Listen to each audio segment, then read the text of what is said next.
प्रिय विद्यार्थियों नमस्कार। आज हम कक्षा 11वीं की पुस्तक भारतीय अर्थव्यवस्था का विकास जो पुस्तक है, उस पुस्तक की इकाई 3 के अंतर्गत आधारिक संरचना के बारे में पढ़ेंगे। आधारिक संरचना या आधारभूत संरचना, इसके बारे में हम पढ़ेंगे। आधारिक संरचना का अर्थ देखेंगे, आधारिक संरचना के प्रकार, आधारिक संरचना का महत्व पढ़ेंगे और आधारिक संरचना के अंतर्गत ऊर्जा के प्रकार, ऊर्जा के स्रोत के बारे में आगे हम पढ़ेंगे। सबसे पहले हम देखेंगे कि आधारिक संरचना क्या है, आधारिक संरचना का अर्थ क्या है।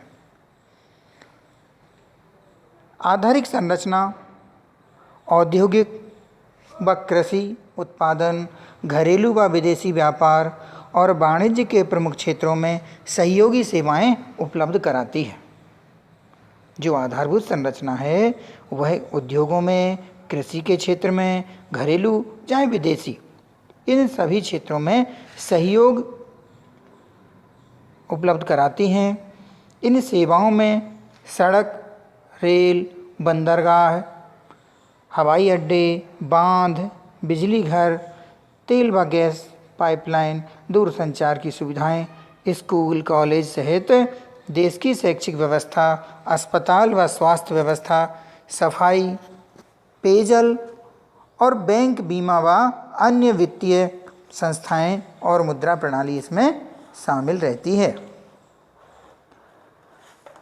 इस प्रकार से हम देखते हैं कि जो आधारभूत संरचना है उसमें कई प्रकार के तत्व शामिल रहते हैं।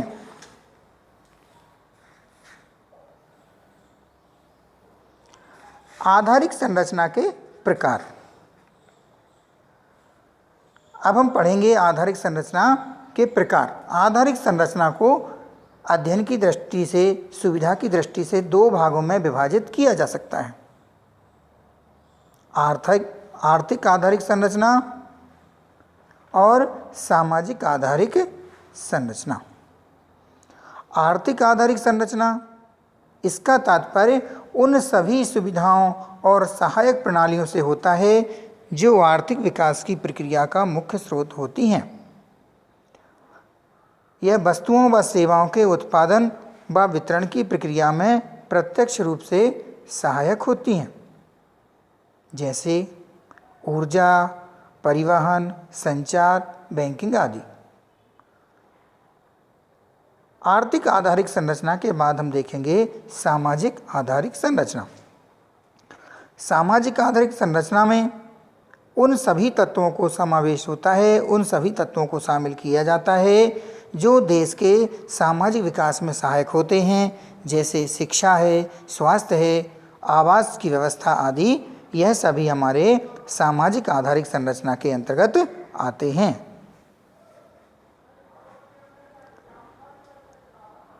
आर्थिक आधारिक संरचना का महत्व पढ़ेंगे।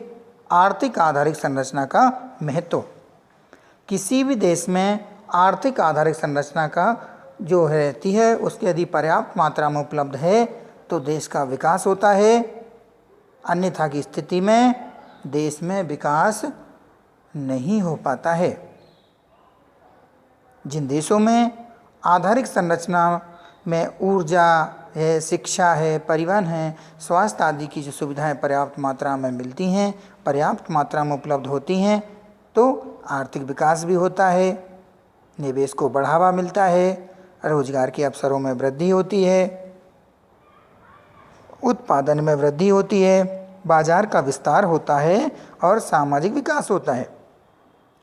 यदि आधारिक संरचना पर्याप्त मात्रा में विकसित नहीं होती है, आधारिक संरचना के तत्व पर्याप्त मात्रा में नहीं रहते हैं, तो आर्थिक विकास भी नहीं हो पाता है, निवेश को बढ़ावा भी सही रूप से नहीं मिल पाता है। इसी प्रकार से रोजगार भी सभी लोगों को, सभी उत्पादन के जो साधन हैं उनको रोजगार नहीं मिल पाता है, उत्पादन में भी वृद्धि नहीं हो पाती, यानी उत्पादन कम रह जाता है, बाजार का विस्तार कम रह जाता है और सामाजिक विकास भी अवरुद्ध हो जाता है। आर्थिक आधारित संरचना के महत्व के बाद हम देखेंगे इसका एक महत्वपूर्ण घटक है ऊर्जा। ऊर्जा एक देश का आर्थिक विकास बड़ी सीमा तक वहाँ उपलब्ध ऊर्जा के संसाधनों पर निर्भर करता है। विकास के साथ साथ ऊर्जा का उपयोग भी निरंतर बढ़ता जाता है। अल्पविकसित देशों में ऊर्जा का उपयोग नीचा होता है, अर्थात अल्पविकसित देशों में ऊर्जा का उपयोग कम मात्रा में होता है, परंतु कृषि, उद्योग, परिवहन आदि क्षेत्रों में विकास के साथ साथ ऊर्जा की आवश्यकता बढ़ती जाती है। जैसे जैसे लोगों का जीवन स्तर बढ़ता है, लोगों के जीवन स्तर बढ़ने से देश के निवासी ऊर्जा की अधिक मांग करते हैं, ऊर्जा का अधिक उपयोग करते हैं। ऊर्जा के प्रकार।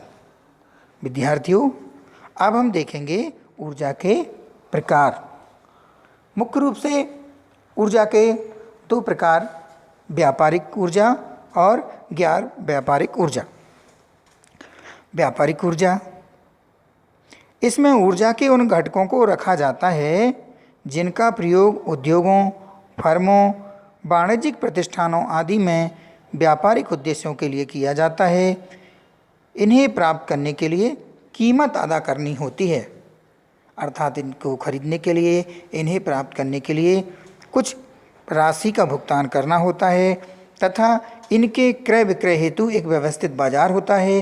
कोयला, पेट्रोलियम गैस और विद्युत व्यापार ऊर्जा के प्रमुख घटक हैं। व्यापारिक ऊर्जा के बाद हम देखेंगे गैर व्यापारिक ऊर्जा। ईंधन की लकड़ी, गोबर, भूसा आदि गैर व्यापारिक ऊर्जा के प्रमुख घटक हैं। इनका सामान्यतः प्रयोग घरेलू उद्देश्यों में खाना बनाना मुख्य में किया जाता है। यह घटक लोगों को जंगलों में तथा गांवों में निःशुल्क रूप में प्राप्त हो जाते हैं, हालांकि स्थानीय बाजारों में भी प्राप्त किए जा सकते हैं। ऊर्जा के प्रकारों को पढ़ने के बाद हम ऊर्जा के स्रोत के बारे में पढ़ेंगे। ऊर्जा के स्रोतों में को दो भागों में बांटा गया है, परंपरागत स्रोत और गैर परंपरागत स्रोत। सबसे पहले हम देखेंगे परंपरागत स्रोत। परंपरागत से तात्पर्य एक लंबे समय से जो हमारे यहाँ ऊर्जा के स्रोत चले आ रहे हैं, ऊर्जा का उपयोग जिन साधनों का उपयोग ऊर्जा के रूप में करते आ रहे हैं, वे परंपरागत स्रोत कहलाते हैं। ऊर्जा के परंपरागत स्रोतों में उन स्रोतों को रखा जाता है जिनकी हमें जानकारी है और जिनका उपयोग एक लंबे समय से हो रहा है। इनमें सबसे पहला स्रोत है कोयला। भारत में कोयला ऊर्जा का प्रमुख स्रोत है। ऊर्जा के अन्य स्रोतों की तुलना में कोयले का यह लाभ है कि इसे विद्युत गैस तथा तेल में परिवर्तित किया जा सकता है। भारत में लगभग 60% विद्युत का उत्पादन तापीय विद्युत अर्थात थर्मल पावर से होता है। भारत में कोयले के उपभोग के स्वरूप में काफ़ी परिवर्तन हुआ है। द्वितीय पंचवर्षीय योजना के प्रारंभ में कोयले का सबसे बड़ा उपभोक्ता भारत था, यानी हमारा देश द्वितीय पंचवर्षीय योजना के समय सबसे बड़ा उपभोक्ता था, जो कुल उत्पादन का लगभग 1/3 भाग का उपभोग करता था। परंतु अब कोयले का सबसे अधिक प्रयोग विद्युत उत्पादन और उद्योगों में होता है। विश्व में तेल संकट के निरंतर बने रहने के कारण भारत को अपनी अधिकतम ऊर्जा आवश्यकता कोयले से ही पूरी करनी होगी। अतः कोयले के खनन की तकनीकी संरक्षण, अनुकूलतम उपयोग, अनुसंधान आदि की दिशा में विशेष प्रयास करने की आवश्यकता है।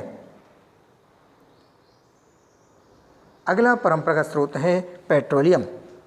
पेट्रोलियम एक गाढ़ा खनिज द्रव्य होता है जो गैस व हाइड्रोकार्बन्स का मिश्रण होता है। भूगर्भ से प्राप्त इस खनिज तेल का रिफाइनरी में शोधन किया जाता है, जिससे पेट्रोल, डीजल, मिट्टी का तेल, चिकनाई वाले पदार्थ, नैफ्था आदि प्राप्त होते हैं। भारत में पेट्रोलियम के भंडार बहुत सीमित हैं, फिर भी ऊर्जा के स्रोत पर निर्भरता लगातार बढ़ती जा रही है। व्यापारिक ऊर्जा की लगभग 48% मांग इसी स्रोत से पूरी होती है। जैसे जैसे औद्योगिकरण बढ़ता जा रहा है, परिवहन के साधन बढ़ते जा रहे हैं, परिवहन का विकास हो रहा है, उसके साथ साथ पेट्रोल का उपभोग भी निरंतर बढ़ता जा रहा है। अगला स्रोत है प्राकृतिक गैस। ऊर्जा का एक महत्वपूर्ण स्रोत गैस है। इसका उर्वरक एवं पेट्रोलियम पदार्थों में कच्चे माल के रूप में उपयोग किया जाता है और घरों में कुकिंग गैस के रूप में भी प्रयोग किया जाता है। परिवहन में भी जैसे गैस परिवहन में CNG, LPG का प्रयोग निरंतर बढ़ता जा रहा है। अगला स्रोत है विद्युत। भारत में ऊर्जा का सबसे उपयोगी और सुविधाजनक साधन है। भारत में विद्युत के 3 स्रोत हैं। जल विद्युत, इसे जल विद्युत को बनाने के लिए ऊंचे प्रपातों या बांध के द्वारा ऊंचाई से पानी को गिराकर जनरेटरों के द्वारा बिजली उत्पन्न की जाती है। जल विद्युत साधनों की दृष्टि से भारत की स्थिति बहुत ही अच्छी है। यहाँ जल के अपार साधन हैं। तापीय विद्युत। भारत में तापीय विद्युत के स्रोत कोयला और पेट्रोल हैं। तापीय विद्युत में कोयले पर आधारित विद्युत का ही आधिपत्य है। परमाणु विद्युत, इसे यूरेनियम और थोरियम खनिजों से बनाया जाता है। ऊर्जा के परंपरागत स्रोतों के समझने के बाद अब हम देखते हैं ऊर्जा के गैर परंपरागत स्रोत।